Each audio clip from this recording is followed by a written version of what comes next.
Oh, hey, girl. Hey, welcome to the Losing It podcast. You're here with Carly Pax, your emotional eating coach, and you've arrived and landed in a brand new episode, fresh out the oven, bitches. It's fresh out the oven. I cannot be swearing at people. Welcome to the Losing It podcast. We are diving today into 10 of the most powerful questions I have ever created. They are totally going to annihilate your issues with emotional eating so that you can start losing that damn weight. And this question is going to blow your mind because they blew my mind. First of all, before we dive into them, I just want to thank everybody for coming onto this new channel that I've created here, for liking, loving, and sharing most of all, because as we continue to share this message, we set more and more women free. And that is all I care about. The men can fucking fend for themselves, quite frankly. I really don't give a shit. So let's dive on in because I'm going to unmask 5 different parts of your life and your thought processes that you probably never thought about before. All we think is, what is wrong with me? Why can I not do this? Why does everybody else seem to have their shit together with food except me? But I'm about to tell you that we always have a reason for what we're doing, and it's a really damn good reason. So if you find yourself half in, half out, if you find yourself, I'm still scoffing down Easter eggs after the Easter weekend, if you're thinking, I don't know, I still can't get my shit together and I'm thinking I'm just going to give up completely and go get surgery, honey, go get the surgery. Take the do or anything that you need to do, but use this in conjunction with it. That's the beauty of my eating codes, my 5 eating codes. If you haven't got those, just skip on over to my website or hit the link in the show notes, carlypax.com/free course, where I give away the exact 5-step process that I use to lose 20 kilos. But that's the beauty of my 5 eating codes. When you get that blueprint, you can use it with any other method. So if you're doing WW or you're doing the injections or you are doing the surgery, whatever you need to do, it's fine. You can use the eating codes. In fact, you fucking should be using the eating codes with those other methods. Otherwise, even they cannot last.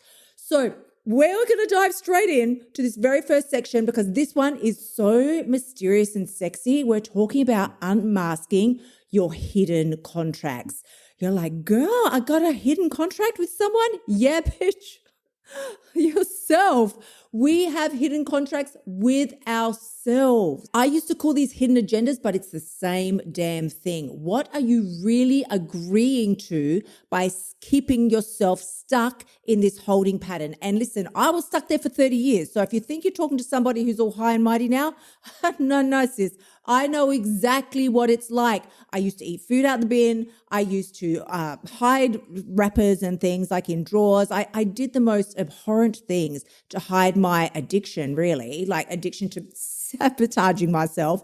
I used to do anything and everything. I was just so underhanded so that people wouldn't really know the state that I was in because there was, the anorexia, the bulimia, all of it was going on. And I kept it hidden from everybody for years.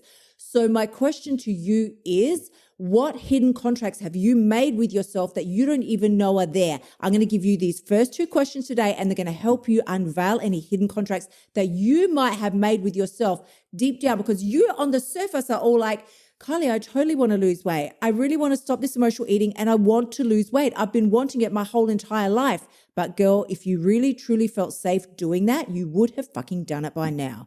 So I'm going to start with these first 2 questions. And these are not surface level questions. These are the kind of questions that when you really sit with them, it can change your entire relationship with your food, your body, and yourself. So if you've been feeling stuck and feeling like something deeper is holding you back, this one is for you. So the first question for you to journal on or think about is, what secret contracts have I made with myself about my weight, visibility, and safety? We often use our weight subconsciously as a shield to protect us from something. I've mentioned before that when I was very young, teenager, I had several men mess with me. So I was sexually assaulted and then I was raped. And because of that, I really struggled with my weight I had struggled prior to that, but I really struggled in the years after that, mainly because I felt if I can remain what society would call unattractive, so by holding on all this extra weight, then I'll be safe from men. But, we know that's not ever going to be a thing. But what secret contracts or agreements have you made with yourself about visibility and safety when it comes to your weight? The second question that slots right into this pigeonhole is, and if weight wasn't the problem, what would I have to face instead? Reflect on what emotional truths could be hiding under you keeping your focus just solely on your body. Well, I can't pay attention to my shitty marriage right now because I have to focus on this weight loss. I can't pay attention to the fact that my child is struggling with drugs because I really have to focus on my weight loss. I can't focus on, the shit career that they keep overlooking me for promotions. I can't focus on the business that I want to start, but I don't have the guts because, I'm very busy over here focusing on my weight. There is something that if we completely took this issue with food and your weight away, what would be left? If the food and weight was just a blanket over your life and I whipped the blanket off of your life, what would be exposed that you do not want to face right now? These questions are so important because once you know the answers to these, you will have a literal roadmap to why you've been making the choices you've been making, and I'm going to step you through how to change that. So that's section 1. The second section, we're talking about loyalty and loss and emotional ties. What do I mean by that? We all have a friend, usually a bestie. Sometimes it's even a parent. So a lot of women have their mums, their sisters, or a best friend, and the two of you have always struggled with your weight together. Always. I had that with my bestie. We struggled with our weight together for years. We would diet together, we would binge together, we would go on the latest cleanse together, and then we would go and stuff our faces together. And we thought it was the thing that bonded us. It was our little secret. It was like, oh, look at us. We're being so naughty. We would go to the shops together and buy a whole heap of junk, and then we would go to the gym together. It was the thing, that glue that held us together. So the next question for you to explore is, how has your emotional eating kept you connected to someone? And are you afraid to let go of that connection? There's always some inherited patterns or emotional loyalties to people that we really love that could be at risk if you stop this process. If you let it go and let's say you use my 5 eating codes and that's it. You have no more issues with emotional eating and the weight starts dripping off of your body. Who in your life is now going to turn to you and say, oh, so you think you're so good now, or you can't hang out with us anymore because you're not going to eat the same food because you think you're all that. There's somebody who you feel would turn on you, or you would lose the connection that you have right now. Then the question to follow up with that is, what identity have I unconsciously built around my food struggles, and who might reject me if I stop struggling? Like I said, there's going to be some kind of struggle and connection where we feel this helps us belong to our besties. It keeps us connected to the people that we love. I was even well into my 40s because this, honeys, I hate to disappoint you, but this never stops. You're always going to be growing and learning and stepping up to the next level of promotion, really, for yourself as you break through these barriers that we have with food and our mental and emotional state. So I was well in my 40s. My marriage had broken down. I was at home living on my own at the time. And this new habit just started popping up where every time I would say to myself, okay, it's time to go to bed now, I would always first make a beeline for the kitchen pantry, stuff my face with, albeit healthy foods like goji berries, maybe some dried fruit, maybe a few nuts and some crackers and a bit of dark chocolate, and then I would go to bed. But it became a ritual that I couldn't go to bed until I'd done this last little chipmunk situation, stuffing my cheeks full of food, and then I would wander off down the hall to brush my fangs and go to bed. And I had to work through it myself, and I realized there was a connection to my mom. I was on my own, living on my own. It was the first time in my life I had nobody with me, and I was learning to adapt and thrive in that environment. And I felt disconnected from everybody that I loved and cared for in my life. My husband had left me. I had no children. I had Miss Molly, my chihuahua, but not exactly the same thing. And of course, I had all my besties, my girlfriends, but they're living their own lives. They're not sitting around with me chit-chatting all night, every night. I felt that I didn't have a strong connection or a love connection in my life at that time. And so doing this by stuffing my face every night right before I went to bed, it was like a bedtime kiss from my mum when I was little. It was like she was putting me to bed. So once I realized that, I could then recognize it and let it go, because I could comfort myself now and tell myself, I don't need that. I'm okay. I'm a big girl and it's all right for me to go to bed without the chipmunk squirrel situation. Now, the third section that we're going to look at is really the truth behind binging. I mean, we've all done it. We've all been here, babe. If you're listening to this podcast, I know you're binging. You probably binged this Easter weekend that's just gone by. So the theme of this is to really ask yourself, what am I not trying to feel? In the moments that you overeat, what is it that you are trying not to know, not to be aware of? What do you not want to have to look at, deal with, or face? When you dive into that food and you can just block out everything else, what is it that you're telling yourself you can avoid seeing or admitting to yourself? And then the follow-up question from that would be, and what emotion do I refuse to feel flat out? And how does eating to excess help me avoid that? You need to go even deeper into the emotional food anesthesia that you're administering to yourself and figure out, is this working? When I used to binge heavily, I just didn't, for sometimes it's a deeper reason, but sometimes it's also I just didn't want the discomfort of saying no to myself. Once this issue was over with food entirely in my life, I felt that I was going to lose a lot of things. I felt that I was going to lose my connection with the girls in my courses because this was what kept us connected. If my entire struggle with food was gone, how would I stay connected to them? How would I run a business? And then how, if I couldn't run a business because I had no more issues with food, where would my livelihood come from? So my brain extrapolated that me stopping emotional eating would mean I would be homeless and on the street and probably living in a cardboard box. So of course I wasn't going to let it go entirely. It makes sense, but you can't figure that out until you work backwards by using these questions. The next section, or section number 4, it's question number 7, but the next sort of section that I want to look at is, whose story are you really living out when you are binging or overeating or refusing to lose weight? And when I say refusing, it's kind of what we're doing when we lose a kilo but then gain back 3. Well, Kylie, I can lose weight, but then I gain it back every time. Of course, because very often we're not even living our own stories. So question number 7 is, what story do you keep telling yourself about your body that doesn't belong to you? We all have internalized voices from parents, different cultures, past relationships.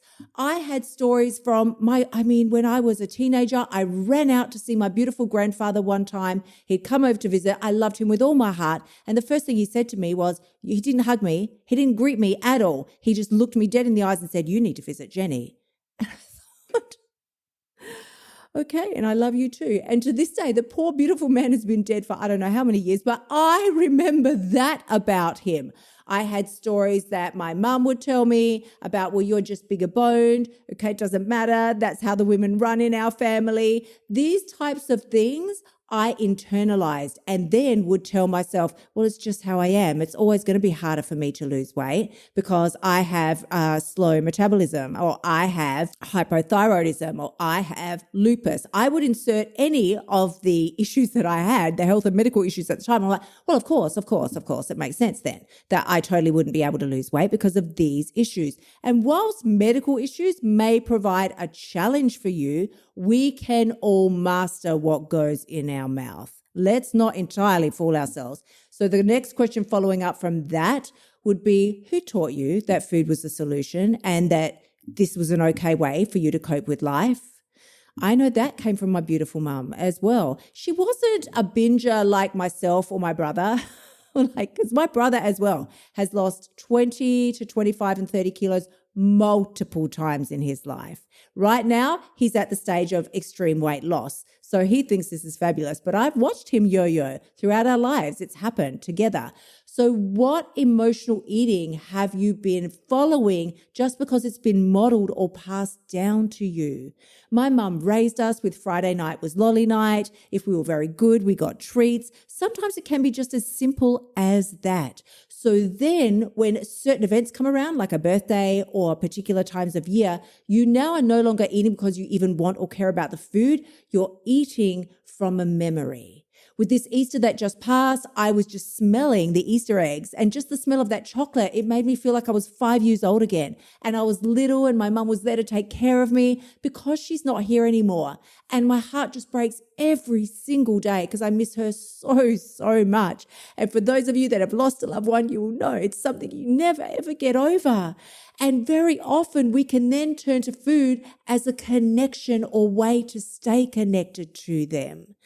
So bearing that in mind, this is the last section that I want to look at. And this one is big. And I should have put like a trigger warning from the start because I know this has been the biggest reason for me in my whole entire life of why I have allowed the struggle with food to continue. And it's the fear of success. We think and we tell ourselves, but I'm scared it won't work. But I'm going to call bullshit on that. I think you're more scared that it will work. So the next question, or question number 9, is what version of myself am I afraid to become if I truly succeed at weight loss? There is always an underlying fear of change, like I mentioned earlier, visibility, power, and potentially new expectations. You might be in a position now where you're holding so much weight on your body that people don't actually expect much from you, and that might be just fine with you. You're no longer expected to attend the particular holidays or vacations, or you don't have to do set up or pull down for certain events. You don't have to show up at certain things because they know, well, don't bother asking her because of her size. Don't ask Kylie because of her size. You know she can't do that. You don't have to do the family walks or the beach days and the things that you quite frankly don't want to do because of your size. And the next question that you can ask yourself after that is, and this one is so powerful, if I never struggled with emotional eating again, what would I lose or have to give up? Honey, this will give you a hauntingly honest look at the comfort that you are gleaning from food, the identity, your self-identity that you're currently relating to food, and the safety that you have tied to this struggle that you're still allowing to keep going. All I knew in my life was struggle with food. That's all I've ever known. And to let go of that was more terrifying to me than holding on to the extra weight. I would let myself lose some weight, but not all of it. Never all. I needed to keep the struggle going to some degree because it's who I was. Who would I be without it? What would I do without it? I don't know anything without it. As I often say, nobody wants to wake up tomorrow and feel like they've got amnesia and they don't know who they are. I am the girl who struggles with their weight. I am the girl who's always on a diet. My friends are always asking me about weight loss tips and so forth because they also know this is who I am. It's my entire identity. Do I want to forget who I am? Who would I be? Who would I have to create as a new version of me if this was all gone? That right there, this particular question is the biggest game changer for you. If you only picked one question from today's episode, I would pick this one. If you never struggled with emotional eating again, if you woke up tomorrow and it was all entirely gone, what would be gone from your life? Apart from the weight, what would be gone? What would you have to lose, give up, or never be able to do again? There are things there that you have mistakenly attached a lot of pleasure or joy to that are probably right now holding you back. Well, I wouldn't be able to eat my favorite foods anymore. Who fuck says that? As if I eat my favorite foods every day. I never go a day without chocolate. I can have my favorite foods every day. We work them into the blueprint. It's all part of my blueprint. That's how I've lost 4.5 kilos so far this month, using my blueprint and still eating chocolate every day, sometimes multiple times a day, because the blueprint works. You will not have to lose anything, most certainly not yourself. So I acknowledge that these questions may certainly have brought up some emotion or resistance. If you've already turned me off, it's too late. I can't be talking to you anymore. But you might have a really strong desire to turn this off. I don't want to listen to this. I just don't want to listen to it. But I promise you, if you're feeling that way, you also have the equal and opposite ability to get clarity from it. If you will journal freely, cry if you need to, revisit the hard questions, I know you're going to get the answers out of this that you need in order to move forward. And if you want to go ahead, feel free to DM me your biggest ahas on your journal entry. Come find me over on Insta. And I thank you all again for the sharing and the acknowledgement of this podcast and the changes that it is making in women's lives. I am so honored to be doing this work. And of course, you know what I'm going to say next. If you want to go deeper with me, these are the kinds of questions that we work through inside of the Bombshell Blueprint. And that's the space where women who are ready to really stop emotional eating and live freely and fully can come to get that shit done. That's where I hold you accountable all day, every day. The link is in the show notes, or just come visit me over at KyliePax.com/blueprint. I'm sending you tremendous amounts of love. I will see you again next week. I hope you have an incredible end to your week, my loves. Until then, bye for now. Thank you so much for tuning in. Remember to shimmy your butt over to KyliePax.com and join me inside of the Bombshell Blueprint so you can stop emotional eating and start losing your weight now. You'll also find helpful notes and resources inside my past podcasts that will help you lose your weight without losing your sanity. I will see you next week.